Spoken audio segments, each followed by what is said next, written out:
قال النبي صلى الله عليه وسلم إياكم والظن فإن الظن أكذب الحديث أو كما قال النبي صلى الله عليه وسلم. صدق الله العظيم وصدق رسوله النبي الكريم ونحن على ذلك لمن الشاهدين والشاكرين والحمد لله رب العالمين.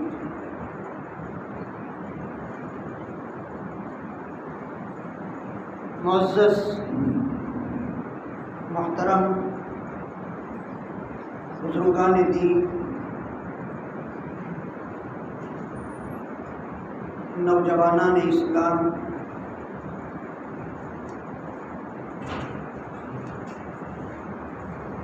سب سے پہلے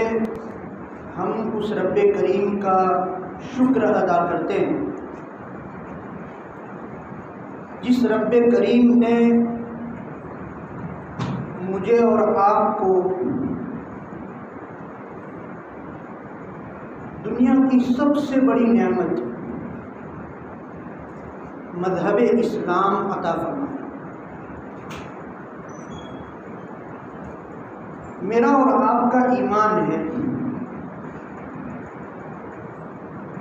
کہ دنیاوی زندگی کی کامیابی اور مرنے کے بعد ہمیشہ ابد الآباد کی جو زندگی ہے اس کی کامیابی، دونوں کا مدار مذہب اسلام، دین اسلام ہے. قرآن مجید میں خود اللہ تبارک و تعالیٰ نے فرمایا قیامت کے دن وَمَن يَبْتَغِ غَيْرَ الْإِسْلَامِ دِينًا فَلَن يُقْبَلَ مِنْهُ. اسلام کے علاوہ کوئی اور راستہ لے کر اگر آپ آئیں گے، کسی اور طریقے پر چل کر اگر آپ پہنچیں گے، غیر الاسلام دین فلن یقبل منہ، اس کو قبول نہیں کیا جائے گا. یہ عظیم دین مذہب اسلام، شریعت محمدیہ، جناب نبی کریم صلی اللہ علیہ وسلم کا لایا ہوا یہ پاکیزہ زندگی گزارنے کا قانون جس کو ہم اور آپ اسلام کہتے ہیں، یہ دنیا کی سب سے بڑی نعمت ہے. ہم غور کریں کہ دنیا کی چھوٹی سی چھوٹی نعمت کسی بھی انسان کو چاہیے، اس کے لیے اسے کچھ نہ کچھ محنت کرنی پڑتی ہے. چھوٹا سا بچہ ہوتا ہے، اس کو اگر دودھ پینا ہے تو دودھ پینے کے لیے اس نعمت کو حاصل کرنے کے لیے اس کو رونا پڑتا ہے. مجھے ایک اچھے مکان کی ضرورت ہے، اس کے لیے مجھے محنت کرنی پڑتی ہے. مجھے بہترین گاڑی اور سواری کی ضرورت ہے، مجھے محنت کرنی پڑتی ہے. مجھے صبح اور شام دوپہر کا کھانا کھانا ہے، 2 روٹی کی ضرورت ہے، 2 لقمے کی ضرورت ہے، مجھے اس کے لیے دن رات دبودو اور محنت کرنی پڑتی ہے. کوئی بھی نعمت لے لیجیے، کسی کے بھی لیے، چاہے وہ چھوٹا بچہ ہو، چاہے وہ نوجوان ہو، چاہے وہ بوڑھا ہو، کسی کو کوئی نعمت چاہیے، اس کے لیے اسے کچھ نہ کچھ محنت تو کرنی پڑتی ہے. لیکن رب کریم کا یہ احسان ہے کہ چھوٹی نعمتوں کے لیے تو محنت کروائی، چھوٹی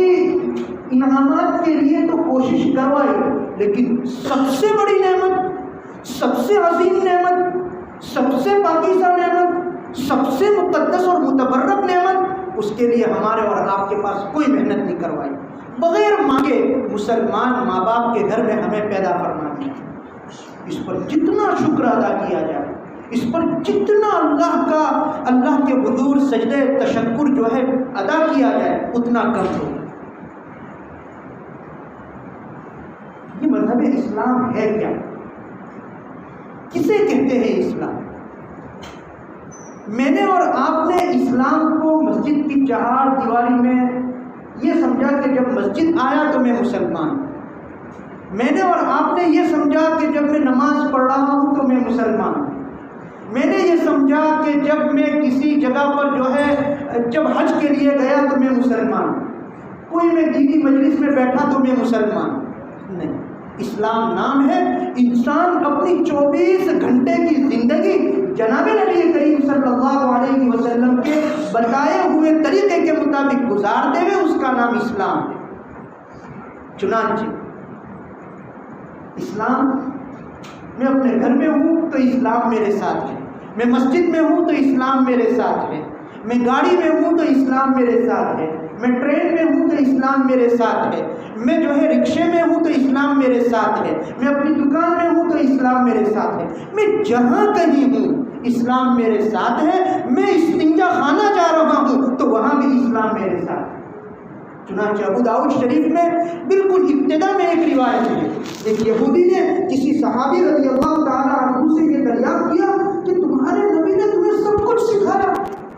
کیسے چلنا چاہیے، کیسے گھر میں داخل ہونا چاہیے، کیسے کھانا کھانا چاہیے، کیسے پانی پینا چاہیے، کیسے لباس پہننا چاہیے، کیسے غسل کرنا چاہیے، یہ سب کچھ سکھایا، تو اتنے ان پڑھ تھے کہ تمہیں تمہارے نبی نے اتنی ساری چیزیں بتائی؟ تو اس صحابی نے جوش محبت میں اور نعمت کے تشکر کے جوش میں آ کر انہوں نے یہ کہا، اتنی بات نہیں کہ انہوں نے ہمیں کمانے کے طریقے بتائے، انہوں نے ہمیں کھیتی باڑی کے طریقے بتائے، انہوں نے ہمیں جو ہے گھر کیسے چلانا اس کے طریقے بتائے، اتنی بات نہیں، بلکہ انہوں نے ہمیں استنجا کرنے کے طریقے بھی بتائے۔ یہ ہے اسلام۔ چھوٹا بچہ جب پیدا ہوتا ہے، اس کی پیدائش سے لے کر اس کی موت تک اس کو جتنی چیزوں کی ضرورت ہے، جن چیزوں کی ضرورت ہے، اسلام نے ہمیں وہاں تنہا نہیں چھوڑا۔ ہر چیز میں، ہر زندگی کے چھوٹے سے چھوٹے عمل میں اور چھوٹے سے لے کر بڑے عمل میں کسی جگہ پر نبی پاک صلی اللہ علیہ وسلم کی تعلیمات نہ ہو، ایسا اسلام میں نہیں ہے، اور یہ اس مذہب کی خصوصیت ہے۔ اور یہ ہمیں صرف کتاب میں لکھا ہوا نہیں بتایا کہ قرآن مجید میں لکھ دیا کہ اس طرح کرو، قرآن مجید میں بتا دیا کہ اس طرح سے کرو، نہیں، قرآن مجید میں قانون اور ضوابط اور اصول بتانے کے بعد پھر جناب نبی کریم صلی اللہ علیہ وسلم کے ذریعے ہمیں عمل کر کے بتایا۔ اسی لیے علماء نے فرمایا کہ امت محمدیہ کو 2 قرآن ملے، ہمیں 2 قرآن ملے ہیں، ایک جناب نبی کریم صلی اللہ علیہ وسلم پر جو قرآن مجید اترا حضرت جبرائیل علیہ السلام کے ذریعے سے 23 سال میں جو قرآن پاک اترا، جو ہمارے پاس یہاں قرآن مجید اوراق میں اور صفحات میں اور جو ہے یہ موجود ہے، جس کی ہم تلاوت کرتے ہیں، یہ قرآن تھیوری ہے، یہ قرآن کی تھیوری ہے، لکھا ہوا ہے اس میں آپ کو تجارت کیسے کرنی ہے، آپ کو جو ہے بزنس کیسے کرنا ہے، آپ کو اپنے گھر میں کیسے رہنا ہے، آپ کو اپنی کھیتی باڑی کیسے کرنا ہے، آپ جو ہے آپ کی عمر 15 سال کی ہوئی تو آپ پر کیا کیا حکم جو ہے وہ آپ پر نافذ کیے جائیں گے، یہ ساری چیزیں قرآن مجید میں لکھی ہوئی بات کو پھر سمجھانے کے لیے ایک کامل اور مکمل انسان اور ایک استاد اور ایک ٹیچر ہمیں جو ہے اللہ تبارک و تعالیٰ نے دیے، جس کو قرآن پریکٹیکل کہا گیا۔ تو جناب نبی کریم صلی اللہ علیہ وسلم کی صورت میں ایک کامل اور مکمل انسان، ایک معلم انسانیت، ایک جو ہے ایک کامل اور مکمل انسان کی شکل میں جناب نبی کریم صلی اللہ علیہ وسلم کی ذات بابرکت اور ذات گرامی ہمیں دی اور بتایا کہ دیکھو میرے نبی کس طرح تجارت کر رہے ہیں، اس طرح آپ تجارت کرو، میرے نبی گھر میں کیسے رہ رہے ہیں، اس طرح آپ رہو، میری باری میرے نبی اپنے جو ہے اپنے دوستوں کے ساتھ، صحابہ کے ساتھ، اپنے اطراف میں، اپنے پڑوس میں رہنے والے لوگوں کے ساتھ، اپنے معاشرے کے اندر، اپنی سوسائٹی کے اندر کس طرح رہ رہے ہیں، آپ اس طرح سے رہو۔ اس کا مطلب یہ ہوا ایک طرف قرآن تھیوری بھی دی، تحریری شکل میں بھی قرآن دیا، اور دوسری طرف ہمیں پریکٹیکلی شکل میں بھی قرآن دیا کہ اگر نہیں پڑھنا آتا ہے، عربی زبان نہیں آتی ہے، تو جناب نبی کریم صلی اللہ علیہ وسلم کی سیرت آپ کے سامنے۔ اسی لیے حضرت عائشہ صدیقہ رضی اللہ تعالی عنہا سے کسی نے سوال کیا کہ نبی پاک صلی اللہ علیہ وسلم کے اخلاق کیا تھے، رات دن آپ زندگی کس طرح گزارتے تھے؟ تو حضرت عائشہ رضی اللہ تعالی عنہا نے جواب دیا، کان خلقہ القرآن، کہ نبی پاک صلی اللہ علیہ وسلم کے اخلاق قرآن مجید، چلتا پھرتا قرآن مجید، ہنستا بولتا قرآن مجید، بزنس کرتا قرآن مجید، کھیتی باڑی کرتا قرآن مجید، جون سا طریقہ لے لیجیے، جناب نبی کریم صلی اللہ علیہ وسلم کی زندگی میں ہمیں وہ چیز مل جائے گی۔ میں یہ عرض کر رہا تھا کہ اللہ رب العزت نے بہت بڑی نعمت مذہب اسلام کی شکل میں ہمیں عطا فرمائی ہے، اور یہ بھی بتایا کہ کہیں کسی جگہ پر اللہ تبارک و تعالیٰ نے اور شریعت محمدیہ نے ہمیں تشنا نہیں چھوڑا ہے۔ چنانچہ آپس میں مسلمانوں کے درمیان، محلے کے اندر، سوسائٹی کے اندر، معاشرے کے اندر محبت کیسے پیدا ہو، ایک دوسرے کے ساتھ میل جول کیسے پیدا ہو، ایک دوسرے کا درد ہم کیسے سمجھیں، ایک دوسرے کی تکلیف ہمارے دل میں کیسے محسوس ہو، اس کا طریقہ کیا، ایک صالح اور ایک تندرست اور ایک صحیح سالم معاشرہ کیسے بنے، ایک سوسائٹی کیسے بنے، زندوں کی سوسائٹی کیسے بنے، ایسا ہمیں کس طرح پتا چلے گا کہ یہاں رہنے والے لوگ زندہ ہیں، یہاں رہنے والے لوگوں کا ذہن جو ہے وہ بہت وسیع ہے، یہاں رہنے والے لوگ ایک دوسرے سے محبت کرنے والے ہیں، یہاں رہنے والے لوگ ایک دوسرے کے کام آنے والے ہیں، یہاں رہنے والے لوگ ایک دوسرے کی تکلیف میں مدد کرنے والے ہیں، اس کا پتہ کیسے چلے گا، ایسا معاشرہ کیسے بن سکتا ہے؟ اس کو آیت کریمہ میں بیان فرمایا، جو آیت کریمہ آپ کے سامنے تلاوت کی، یا ایھا الذین آمنوا اجتنبوا کثیرا من الظن، یا ایھا الذین آمنوا اجتنبوا کثیرا من الظن، اے ایمان والو اکثر ظن کرنے سے، اکثر گمان کرنے سے تم اپنے آپ کو بچاؤ۔ اکثر گمان کی بات ہی ہے، سب گمان نہیں کہا، مطلق گمان نہیں کہا، بلکہ کہا اکثر گمان کرنے سے تم اپنے آپ کو بچاؤ۔ یہاں میں بتا دوں ظن سے مراد یہاں بدگمانی ہے، کہ تم بدگمانی سے اپنے آپ کو بچاؤ۔ کیوں؟ ان بعض الظن اثم، اس لیے کہ بعض گمان جو ہے وہ گناہ ہوا کرتے ہیں۔ یہ بدگمانی جو ہمارے اندر پائی جاتی ہے، شریعت اسلامیہ نے اس سے منع فرمایا۔ بدگمانی ایسی بیماری ہے، اس کے ذریعے سے ایک صالح معاشرہ جو ہے وہ بیمار ہو جاتا ہے، معاشرے کے اندر جو ہے اختلاف پیدا ہو جاتا ہے۔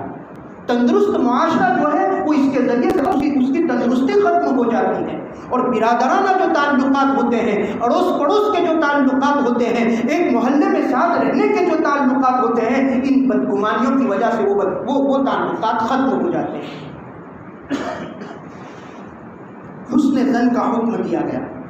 اچھے گمان کا حکم دیا گیا، کہ ایک مرد ایک انسان دوسرے انسان کے ساتھ اچھا گمان رکھے، بدگمانی نہ کرے۔ قرآن مجید میں اس کے لیے بڑی عجیب و غریب آیت کریمہ اللہ تبارک و تعالیٰ نے بیان فرمائی۔ ایک لمبا واقعہ ہے، اس واقعے کے بعد اخیر میں بطور نصیحت کے اور بطور تنبیہ کے اللہ تبارک و تعالیٰ نے حضرات صحابہ کو بیان فرمایا۔ یہ جو واقعہ ہے، اس واقعے کو تفسیر اور حدیث کی اور سیرت کی کتابوں میں واقعہ افک کہا جاتا ہے۔ سورہ نور کے اندر تقریباً 18 آیتوں کے اندر یہ پورا واقعہ اللہ تبارک و تعالیٰ نے حضرت عائشہ صدیقہ رضی اللہ تعالیٰ عنہ کے سلسلے میں ان کی براءت اور جو ہے ان کے پاک دامن ہونے کو ذکر فرمایا قرآن مجید کے اندر۔ سن ہجری 6 میں اللہ کے نبی صلی اللہ علیہ وسلم جب ہجرت کر کے مدینہ منورہ تشریف لے گئے اور اس کو 6 سال ہو گئے، سن ہجری 6 میں جناب نبی کریم صلی اللہ علیہ وسلم اپنے لشکر کے ساتھ ایک غزوے کے لیے، ایک جنگ کے لیے آپ صلی اللہ علیہ وسلم تشریف لے گئے۔ سیرت کی کتابوں میں اس غزوے کو غزوہ بنو المصطلق کہا جاتا ہے، اسی کو غزوہ مریسی بھی غالباً کہا جاتا ہے۔ یہ سن ہجری 6 کا واقعہ ہے۔ اللہ کے نبی صلی اللہ علیہ وسلم تشریف لے گئے، جنگ سے واپسی کے اس موقع پر، جنگ کے موقع پر میدان جنگ میں آپ صلی اللہ علیہ وسلم کے ساتھ جہاں پورا آپ کا لشکر تھا، وہیں حضرت عائشہ صدیقہ رضی اللہ تعالی عنہا بھی ساتھ میں گئی تھی۔ واپسی کے موقع پر لمبا واقعہ ہے سیرت کی کتابوں میں، حضرت عائشہ رضی اللہ تعالی عنہا قافلے سے بچھڑ گئی۔ انہوں نے ہار پہنا تھا، وہ ہار کہیں گم ہو گیا، اس کو تلاش کرنے میں وہ رہی، اس میں قافلہ نکل گیا اور حضرت عائشہ پیچھے رہ گئی۔ اپنی جگہ پر بیٹھی رہی، قافلہ آگے چلا گیا. آپ صلی اللہ علیہ وسلم بھی جب وہاں مدینہ منورہ پہنچ گئے، کسی کو پتہ نہیں چلا کہ حضرت عائشہ ساتھ میں نہیں ہے. پھر ایسے موقع پر جب قافلے جو چلتے ہیں اس میں ایک شخص پیچھے رہتا ہے تاکہ قافلے سے کوئی چیز اگر چھوٹ گئی ہو، کچھ بھول گئے ہو تو وہ شخص ساتھ میں لے کر آتا ہے، پیچھے رہتا ہے تھوڑا سا. بس اس طرح سے ایک صحابی پیچھے رہے تھے، حضرت صفوان رضی اللہ تعالیٰ عنہ. ان کی نظر حضرت عائشہ پر پڑی کہ ماں عائشہ صدیقہ رضی اللہ تعالیٰ عنہ یہاں ہے اور قافلہ پورا چلا گیا ہے. اور چونکہ انہوں نے پردے اور حجاب کی آیت نازل ہونے سے پہلے حضرت عائشہ کو دیکھ لیا تھا، اس لیے انہوں نے پہچان لیا کہ یہ حضرت عائشہ ہی ہے. تو انہوں نے اپنا اونٹ بٹھایا اور اونٹ بٹھا کر حضرت عائشہ کو اونٹ پر سوار کرایا اور سوار کرا کے وہ آپ صلی اللہ علیہ وسلم کے گھر اور مدینہ منورہ لے کر پہنچے. یہ دوپہر کا وقت تھا. چونکہ حضرت عائشہ رہ گئی تھی جنگل میں، راستے میں، اور کسی ایک تنہا صحابی کے ساتھ وہ آ رہی تھی، اس لیے منافقین کو موقع مل گیا. اور منافقین نے حضرت عائشہ رضی اللہ تعالیٰ عنہ کی پاک دامنی پر جو ہے اعتراض اور اشکال کرنا شروع کر دیا اور حضرت عائشہ پر تہمت لگا دی. نعوذ باللہ. جناب نبی کریم صلی اللہ علیہ وسلم کی زوجہ محترمہ ام المؤمنین حضرت عائشہ صدیقہ رضی اللہ تعالیٰ عنہ پر تہمت لگا دی کہ یہ جو ہے ان کے غلط تعلقات. یہ بات قرآن مجید سیرت کی کتابوں میں موجود ہے. جب حضرت عائشہ کو یہ کارنامہ جو پورا تھا، جو پوری پلاننگ جو کی جا رہی تھی تہمت لگانے کی، یہ منافقین کی جانب سے عبداللہ ابن ابی ابن سلول نے یہ پوری پلاننگ کی تھی، جو منافقین کا سردار تھا. حضرت عائشہ اس تہمت سے بڑی پریشان، جناب نبی کریم صلی اللہ علیہ وسلم پریشان. منافقین تو سب یہی بات کہہ رہے تھے کہ یہ غلط تعلقات ہے. حضرت عائشہ کی پاک دامنی پر انہوں نے سوال قائم کر رکھے تھے اور جو ہے حضرت عائشہ پر بہتان لگا رہے تھے. لیکن اور جو مسلمان تھے انہوں نے اس بات کو ماننے سے انکار کر دیا کہ ایسا ہو نہیں سکتا. حضرت عائشہ سیدنا ابوبکر صدیق رضی اللہ تعالیٰ عنہ کی جو ہے بیٹی ہے، جناب نبی کریم صلی اللہ علیہ وسلم کی زوجہ محترمہ ہے اور ام المؤمنین ہے، ان سے ایسی چیز واقع نہیں ہو سکتی. لیکن کچھ مسلمان ایسے تھے، ان کے نام کتابوں میں موجود ہیں، 2-4 ہیں. انہوں نے بھی منافقین کے ساتھ مل کر یہ کہنا شروع کر دیا کہ حضرت عائشہ رضی اللہ تعالی عنہا سے کچھ خطا اور کچھ غلطی ہوئی ہے اور ان کی پاک دامنی پر جس طرح منافقین نے اعتراض اور اشکال کیا تھا، اسی طرح سے ان چند مسلمانوں نے بھی حضرت عائشہ رضی اللہ تعالی عنہا کے بارے میں یہ بات کہنا شروع کر دی. اللہ تبارک و تعالیٰ نے کچھ دنوں کے بعد حضرت عائشہ کی براءت میں اور ان کے پاک دامن ہونے کے سلسلے میں قرآن مجید کی سورہ نور میں کئی آیتیں نازل فرمائیں. اس میں اخیر میں جا کر یہ فرمایا وَلَوْلَا إِذْ سَمِعْتُمُوهُ قُلْتُمْ مَا يَكُونُ لَنَا أَن نَّتَكَلَّمَ بِهَذَا سُبْحَانَكَ هَذَا بُهْتَانٌ عَظِيمٌ.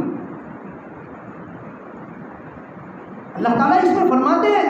لولا اذ سمعتموه قلتم ما يكون لنا ان نتكلم بهذا.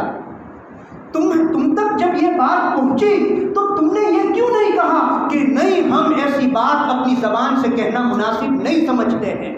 جب تمہارے تک یہ واقعہ اور یہ منافقین کی جانب سے یہ تہمت کی باتیں اور بہتان کی باتیں حضرت عائشہ کے سلسلے میں پہنچی تو اس وقت تمہاری زبان سے یہ کیوں نہیں نکلا کہ نہیں، یہ حضرت عائشہ پر ایک بہتان ہے، یہ جھوٹی خبر ہے، ہم اس کو تسلیم نہیں کرتے. یہ صرف 3-4 صحابی تھے، انہوں نے یہ بات کہی تھی کہ ہاں یہ صحیح بات ہے، یہ واقعہ ہوا ہے. تو ان کی تردید میں یہ آیت کریمہ اور ان کو تنبیہ کے طور پر یہ آیت کریمہ نازل ہو رہی ہے کہ تم نے ایسا کیوں نہیں کہا کہ یہ بہتان ہے حضرت عائشہ پر، اور حضرت عائشہ کے سلسلے میں تم بدگمان کیوں ہوئے.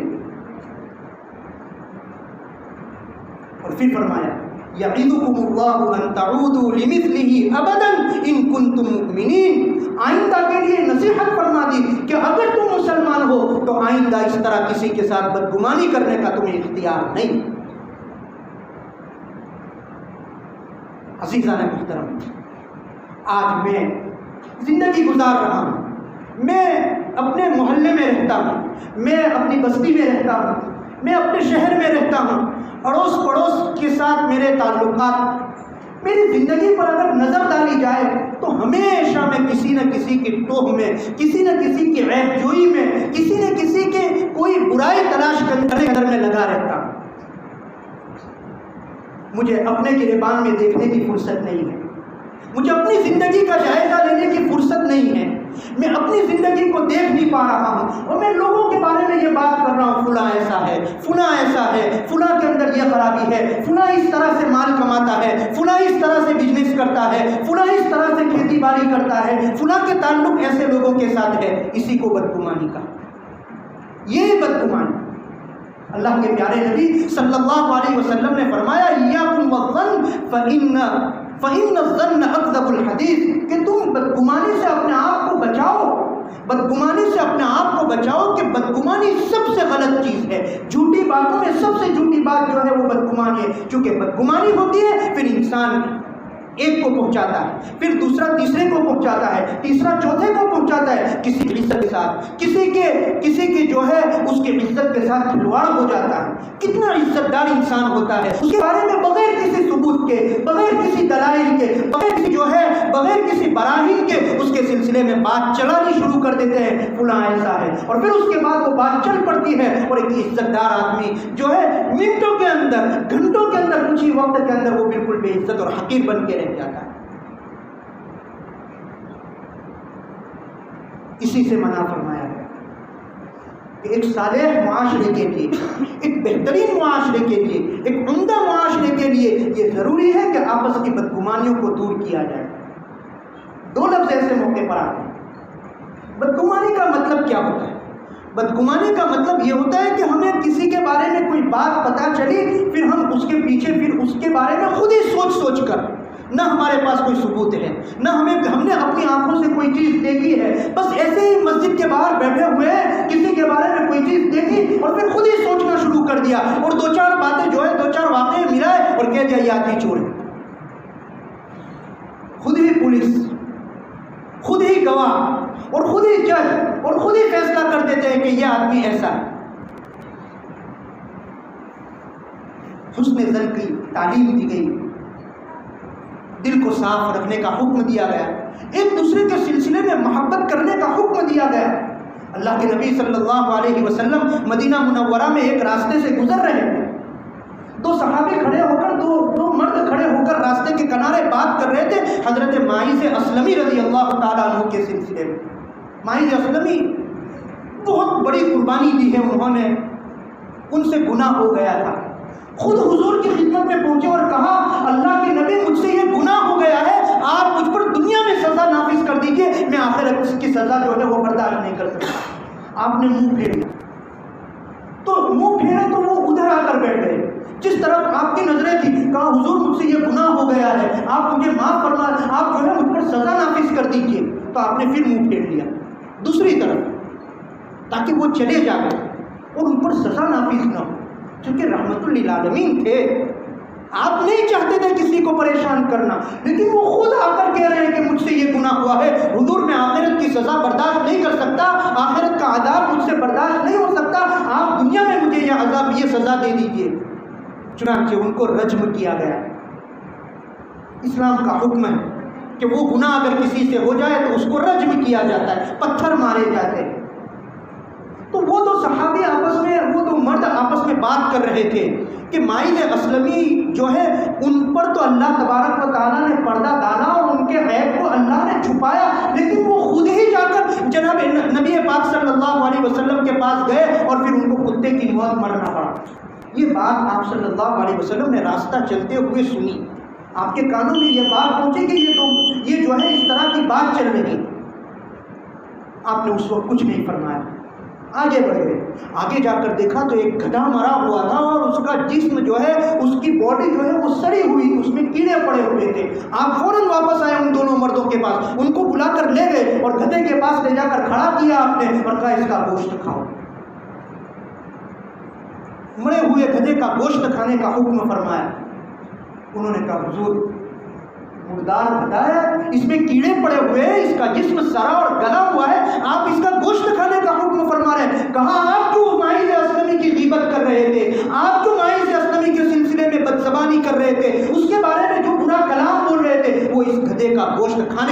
زیادہ خراب ہے۔ اسی لیے یہی آیت کریمہ میں آگے فرمایا کہ غیبت کرنے والا، بدگمانی کرنے والا اللہ کی نظر میں اور شریعت کی نظر میں ایسا ہے جیسے کہ وہ آدمی اپنے مردار بھائی کا گوشت کھا رہا ہے۔ علماء نے اس کی بڑی تفصیل بیان فرمائی ہے۔ اللہ تبارک و تعالی ہمیں آپس میں ایک دوسرے کے ساتھ مل جل کر محبت کے ساتھ رہنے کی اللہ تعالیٰ توفیق عطا فرمائے۔ اللہ تبارک و تعالیٰ ایک دوسرے سے محبت کرنے کی ہم سب کو توفیق عطا فرمائے، بدگمانی سے ہماری حفاظت فرمائے، حسن ظن کی فضا اللہ تعالیٰ قائم فرمائے، اور ہم سب کو کہی ہوئی باتوں پر عمل کرنے کی اللہ توفیق عطا فرمائے۔ وآخر دعوانا الحمد للہ رب العالمین۔